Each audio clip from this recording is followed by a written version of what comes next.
আজকে বাড়িতে কেউ নেই, আমার ফেভারিট খাবার আর তার সাথে ফেভারিট মুভি। আরে কে এলো এখন? যাই দেখি তো কে এসেছে।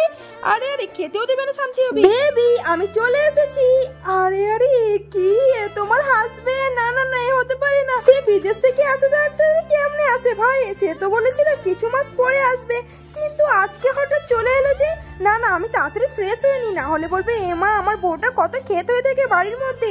তাড়াতাড়ি ফ্রেশ হয়নি। ফ্রেশ তো হয়ে গেলাম, কিন্তু বাড়িটা তো নোংরা হয়েছে।